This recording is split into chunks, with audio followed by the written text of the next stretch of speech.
गंध आहे का, वेगळ्या प्रकारचा वास येते का, कसा आहे, एकदम बेकार आहे, एकदम बेकार वास येत आहे। आज प्रत्येक कृषी केंद्रात 20-013 हे खत मिळतं, परंतु ते खत ओरिजिनल आहे की डुप्लिकेट आहे कसं ओळखायचं? एक डुप्लिकेट बॅग आणि एक सीझन बर्बाद, म्हणजे पैसे तर गेलेच आणि पीकसुद्धा जाणार। फक्त 3 ते 4 मिनटात मी तुम्हाला काही 5-6 ट्रिक्स सांगणार आहोत की हे ओरिजिनल आणि डुप्लिकेट हे यामधला फरक कसा ओळखायचा हे आपण आज या व्हिडिओमध्ये पाहणार आहोत। व्हिडिओ शेवटपर्यंत नक्की पहा। तर मंडळी, आपल्याला जे लागणारं साहित्य आहे ते अशा प्रकारे आहे। आता 2 प्रकारचे 20-013 माझ्याकडे होते म्हणून मी 2 प्रकारचे 20-013 घेतले। त्यानंतर आपल्याला तुमच्याकडे एक असेल तर एकच घ्या। एक ग्लास पाण्याने भरलेला, एक चम्मच लागेल, एक लायटर, एक चुन्याची पुडी, एक निंबू आणि सोबत तुम्ही निंबू कापण्यासाठी मी ते घेतलेलं आहे। सोबत तुम्हाला एक ॲसिड बॉटल, म्हणजे ज्याने आपण संडास साफ करतो, व्हाईट कॅट हायड्रोक्लोरिक ॲसिड, हे सुद्धा तुम्ही वापरू शकता। ठीक आहे, असं साहित्य आपल्याला लागणार आहे। सगळ्यात पहिली जी टेस्ट आहे ती आहे स्मेल टेस्ट, म्हणजे हातावर त्याचे दाणे घ्या। जो कोणतं तुम्ही 20-013 आणलं असेल याला क्रश करा, म्हणजे फोडून घ्या नखाने, आणि नंतर मग याचा हलकासा फक्त बोट असं ओलं करा हलकंसं आणि चोळून घ्या। चोळल्यानंतर याचा जो वास आहे, ठीक आहे, याचा जो गंध आहे, मयूर सर कसा येत आहे? बस स्टँडवरच्या बाथरूममध्ये गेल्यावर का? तर अमोनियाचा हा स्मेल आहे। जर असा स्मेल, तीव्र स्मेल येत असेल तर याच्यामध्ये कुठल्याही प्रकारची भेसळ नाही, आणि हा जर स्मेल थोडासा कमी आहे म्हणजे थोडीफार भेसळ असण्याची शक्यता यामध्ये आहे। ठीक आहे, यामध्ये कसं ओळखायचं? जर याच्यात अमोनियाची स्मेल येत असेल, अमोनियासारखा वास येत असेल तर 100% यामध्ये अमोनिया आहे। अमोनियासारखा म्हणजे बाथरूममध्ये जसा वास येतो तशा प्रकारचा वास येत असेल तर 100% अमोनिया आहे। परंतु जर कोणताच प्रकारचा सुगंध येत नसेल तर समजून घ्या हे अडल्ट्रेट आहे, म्हणजे याच्यात भेसळ झालेली आहे। ठीक आहे। आता दुसरी टेस्ट जी आपण करणार आहोत ती आहे वॉटर टेस्ट। आता याचं आपण काय करणार आहोत, थोडा एक समजा पोहे खाचा जो चम्मच असतो तर त्या चम्मच एवढा आपण मटेरियल यामध्ये टाकणार आहोत।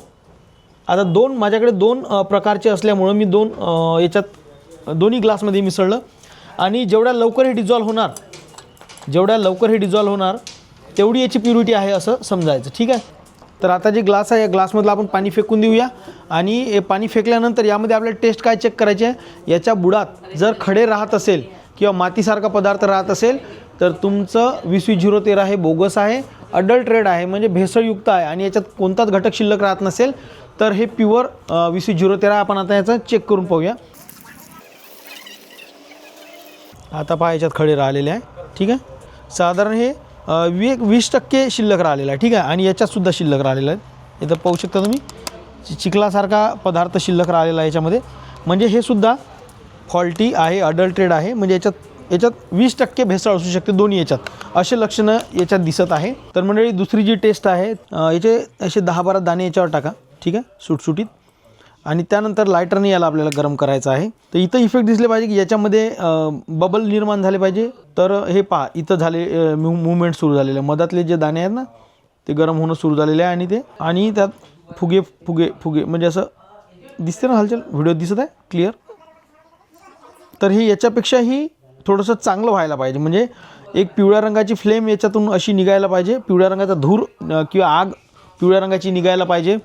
वास याच्यापेक्षा एक गर्द वास यायला पाहिजे, जसा आता गंध येत आहे याच्यापेक्षा थोडा डार्क गंध यायला पाहिजे।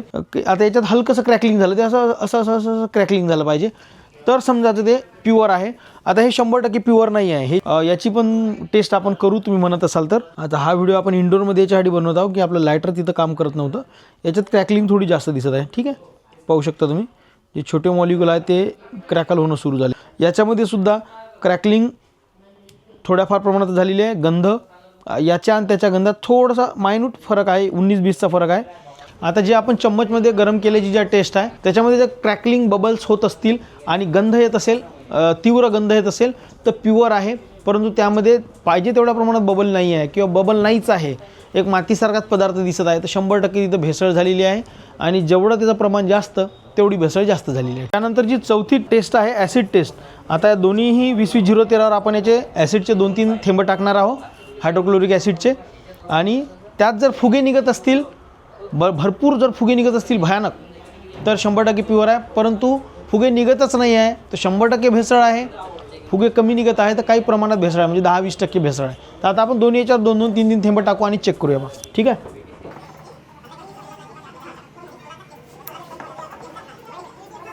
आता दोन्ही याच्यात आपण पाहू. हायड्रोक्लोरिक ॲसिड आपण टाकलेला आहे, नो बबल, एकही फुगा निघत नाही आहे.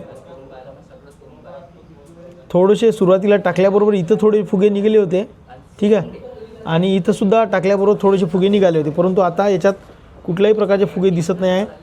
तर आता आपण एक टेस्ट करणार जी 20-013 मधला जो 20 पहिला जो 20 आहे एन म्हणजे अमोनियाची टेस्ट आपण करणार आहोत. त्यासाठी चुना घ्यायचा आहे, आपण जो चुना तंबाखासोबत खातो त्याला आपण याच्यावर थोडंसं टाकून घ्या.